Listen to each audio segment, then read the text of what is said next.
Imagine a hand holding yours. It's warm, slightly calloused, and it smells faintly of lavender and antiseptic. It's a comforting weight. This is the hand of someone who didn't just promise to care for you, they became your entire world. To the outside world, she is a saint. To you, in your weakened state, she is the only thing standing between you and the void. You feel a rare, genuine sense of safety. You close your eyes, drifting into a peaceful sleep, convinced that you are loved. But while your breathing slows, the room changes. The warmth of that hand is replaced by the cold, rhythmic sound of a silver spoon striking porcelain. In the dim light of a floral-shaded lamp, that same angel is focused. She isn't checking your pulse, she's stirring. With a steady hand, she measures a lethal cocktail of unprescribed sedatives and glucose-lowering drugs into your evening tea.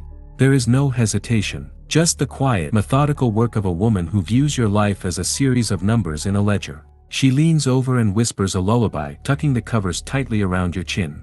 You stir slightly, smiling at the gesture, unaware that she isn't tucking you into bed, she's preparing you for a casket. You trust her with your last breath, not realizing that she is the one stealing it. The tragedy isn't just the poison, it's the peace you feel while it takes hold. You die with a smile on your face because you believe you are in the arms of an angel. You are already gone, you just don't know it yet. This is Well of Monsters.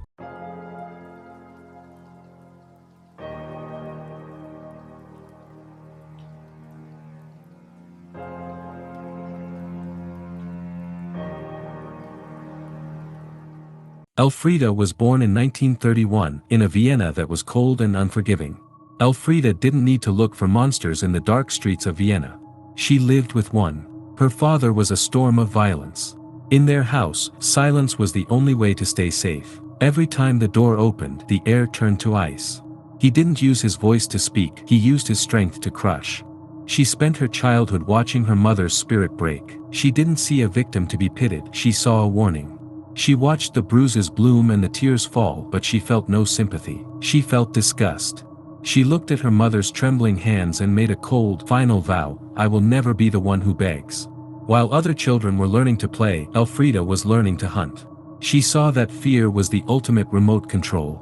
She watched how a single look from her father could paralyze a room. She didn't just survive the terror, she studied it. She realized that the world is divided into two groups, those who strike and those who get hit. She knew that showing her true self would get her destroyed. So, she built a cage for her emotions. She practiced staying perfectly still. She learned to keep her voice soft and her eyes empty even when her heart was screaming with hate. She discovered a terrifying secret: if you look harmless, people let you in. They trust the quiet ones.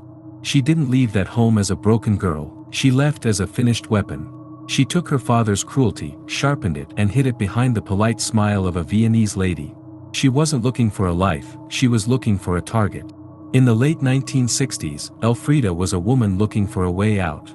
She met Rudolf Blauensteiner in a Vienna cafe. He was a simple, hard-working man who wanted a quiet life. He saw a polite, well-dressed woman. He thought he had found a partner. He didn't know he had just signed his death warrant. They married in 1970. On the outside, they looked like a normal Viennese couple. They shared an apartment, they ate together, they went for walks. Elfriede already had a son from a previous marriage, but she and Rudolf never had children of their own. There was no warmth in that house. She wasn't a mother who loved, she was a woman who managed a household like a business. For over 20 years, Elfriede played the role of the devoted wife. But behind the closed door of their apartment, she was bored. She was also losing money. Her gambling addiction was growing, and Rudolf's modest salary wasn't enough to feed the slot machines and the casino tables. She looked at Rudolf and no longer saw a husband. She saw an insurance policy. She saw an apartment that could be hers. She saw a way to pay her debts. In 1992, Rudolf's health began to decline. He was getting older and weaker. This was the moment Elfriede had been waiting for since she was a child. She didn't call for the best doctors. She didn't stay awake praying for him to live. She sat by his bed and practiced her grieving widow face in the mirror. She began to experiment with his medication. She realized that if she mixed the wrong pills, his heart would simply stop. She wasn't murdering him in a fit of rage, she was slowly erasing him from existence. When Rudolf finally took his last breath, Elfriede was the only witness. There were no marks on his body, no signs of a struggle. To the doctors, it was just an old man whose heart gave out. To Elfriede, it was a success.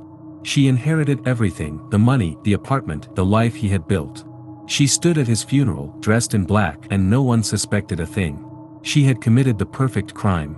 And as she looked at the other mourners, she realized something: if she could do this to her husband, she could do it to anyone. The silence of the funeral didn't last long.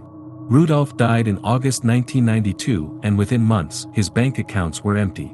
Elfriede didn't spend the money on a new life, she spent it at the casino tables in Vienna. The lights, the noise, and the thrill of the bet were the only things that made her feel alive. By 1993, the inheritance was gone. She was in debt, and she was hungry for more. She didn't want a job, she wanted a victim. In early 1993, Elfriede opened the local newspaper, the Kronenzeitung. She didn't look at the news, she looked at the personal section. This was her new hunting ground. She realized that the city was full of elderly, wealthy men who were terrified of dying alone. All she had to do was offer them a hand to hold. She began placing her own ads. They were short, sweet, and deadly. They read: "Refined, caring lady seeks lonely gentleman for companionship and care. Let's spend our golden years together." To a lonely man, this looked like a miracle. To Elfriede, it was a spider web. She was highly selective. When men called, she didn't look for a connection, she looked for a bank balance. She asked about their health, their homes, and most importantly, their families. She wanted men who had no children and no nosy relatives. She wanted men who would not be missed. In 1994, she found exactly what she was looking for: Franz Günther. He was 80 years old, wealthy, and very lonely. Elfriede moved into his home almost immediately. She cooked his favorite meals. She cleaned his house until it sparkled. She made him believe he was the luckiest man in Austria. Before the killing started, Elfriede had to secure the prize. She spent weeks grooming Franz, telling him how much she loved him. She convinced him that his distant relatives didn't care about him. Eventually, she took him to a lawyer. She stood over him as he signed a new will, leaving every cent and his entire estate to her. As soon as the ink was dry, the caring lady disappeared. The execution of Franz Günther was a masterpiece of cruelty. She didn't use a knife, she used his own medicine cabinet. She began mixing heavy antidepressants and blood sugar medication into his food. She didn't just want him dead, she wanted him weak. She stopped feeding him. She left the windows open in the middle of winter so he would freeze in his own bed. She watched him waste away, his mind clouded by drugs, unable to call for help. Franz died in 1994. Just like with Rudolf, the doctors saw an old man who simply gave up. No one suspected the polite woman in the apron. Elfriede took the keys to his house and the money from his accounts and went straight back to the casino. She had refined her process. She knew exactly how long it took for a human heart to fail. And she was already looking back at the newspaper for her next companion. After the death of Franz Günther in 1994, Elfriede didn't slow down, she accelerated. She was no longer just a woman looking for a way out, she was a serial killer by profession. While the police eventually convicted her of 3 murders, the real number is believed to be much higher. Investigators suspected her in at least 10 to 12 other deaths. Some experts believe she may have killed up to 17 people. For years, she was invisible. She targeted the perfect victims, elderly men who were already frail. When they died, doctors didn't look for poison, they looked at the age of the patient. They saw a kind lady crying by the bed and signed the death certificates without a second thought. Elfriede realized that in a city like Vienna, an old man dying at home is just a statistic. No one cared enough to ask why. The more she killed, the more she gambled. She was spending tens of thousands of dollars at the casinos. The money from one victim would be gone in a single weekend. She was always in a state of panic, always looking for the next bank account to drain. This pressure made her move faster. She started overlapping her victims, grooming one while the other was still dying in the next room. By 1995, Elfriede was a professional. She had refined her method of killing into a cold, efficient routine. She was winning her war against the elderly, but she was losing her battle with the casino. Her debts were astronomical. She was desperate, and desperation makes even the most calculated monsters sloppy. This is how she met her final target, Alois Peichler. Alois Peichler was 77 years old. He was a retired bank employee who lived in a large, beautiful house in a quiet neighborhood. He had money, he had comfort, but he was alone. In November 1995, he answered an ad in the newspaper. He thought he was inviting a kind lady into his home. He was inviting his executioner. Elfriede moved in and immediately went to work. She followed her proven formula: isolate the victim, gain absolute trust, change the will. She convinced Alois that she was the only person who truly cared for him. Within weeks, she took him to a notary. Drugged and confused, Alois signed over his entire estate to her. He signed his own death warrant. As soon as the paperwork was finalized, Elfriede stopped the kind lady act. She began a campaign of torture. She mixed massive doses of blood sugar medication and antidepressants into his meals. She didn't want him to just die, she wanted him incapacitated. She turned off the heating in his house during the freezing Austrian winter. She left him lying in a cold room, shivering and starving, while she sat in the next room watching television. She watched him waste away until he was nothing but skin and bone. On November 13, 1995, Alois Pichler's heart finally stopped. Elfriede was arrogant. She was so sure of her perfect crime that she became reckless. Usually, she waited. This time, she was in a hurry to get to the casino. Only hours after Alois died, she was already trying to sell his house and empty his bank accounts. Alois had a nephew. Unlike her other victims, Alois wasn't completely alone. The nephew noticed that his uncle had suddenly disappeared from public view. When he tried to call, a strange woman answered and made excuses. When he finally forced his way into the house, he found his uncle looking like a skeleton and Elfriede acting like she owned the place. When Alois died on November 13, 1995, the nephew didn't believe the natural causes story. He went to the police and told them, something is wrong in that house. The nephew of Alois Pichler didn't just call the police, he fought them. At first, the authorities didn't want to listen. They saw a grieving widow and an old man who died of natural causes. But the nephew was persistent. He showed them the bank records. He showed them how Elfriede was already selling the house before the body was even cold. He told them, she isn't mourning him, she's erasing him. Elfriede knew the clock was ticking. She tried to have Alois's body cremated immediately. She knew that if the body turned to ash, her secrets would burn with it. This was her final move to win the game. But the police, pushed by the nephew's evidence of financial fraud, stepped in at the last possible second. They stopped the cremation. They seized the body. The autopsy wasn't just a routine check, it was a deep dive into his blood. When the results came back, the room went silent. Alois Pichler's body was a toxic soup. He had massive amounts of antidepressants and blood sugar medication in his system, drugs that had never been prescribed to him. The police realized they weren't just looking at a thief, they were looking at an executioner. They didn't just find drugs, they found a signature. A slow, agonizing way to kill someone without leaving a mark on the skin. The lead detectives began to look into Elfriede's past.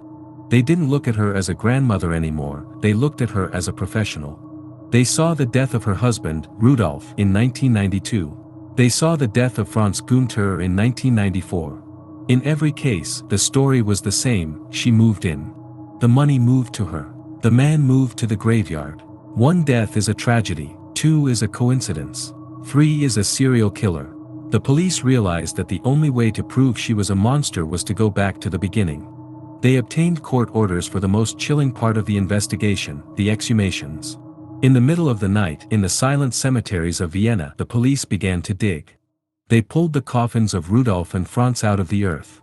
In the sterile light of the morgue, the forensic teams went to work. They looked for the same toxic soup they found in Alois. And they found it. In every body, the same drugs were present. The dead were finally speaking, and they were all saying the same thing: Elfriede Blauensteiner is a murderer. When the police finally came for her, they didn't find a scared old lady. They found a woman who was cold and arrogant. She didn't deny it with tears, she looked at them with contempt. The mask was gone. The predator was finally caught, trapped by the very greed that had fueled her for years. In 1997, Elfriede Blauensteiner finally stood before a judge. The polite grandmother was gone. She walked into the courtroom holding a large gold crucifix, trying to look like a woman of God. But the act didn't work anymore. As the prosecutors read the details of how she drugged and starved her victims, Elfriede didn't cry. She didn't bow her head in shame. She was arrogant. She laughed at the witnesses. She insulted the families of the men she killed. She looked at the cameras with cold, dead eyes, showing the world exactly what was hiding behind her smile for all those years. The jury didn't take long. They saw the toxicology reports. They saw the forged wills. They saw a woman who traded human lives for gambling chips. Elfriede was found guilty of the murders of Alois Peichler, Franz Gunther, and her husband, Rudolf. She was sentenced to life in prison. The woman who loved the bright lights of the casino was now headed for a small, dark cell. Even after the sentence, the police remained uneasy. They knew the 3 convictions were just the beginning. They suspected her in at least 10 more deaths, but without enough evidence or remaining bodies to test, those secrets stayed buried. Elfriede never confessed. She never showed a second of remorse. She took the true number of her victims to her grave.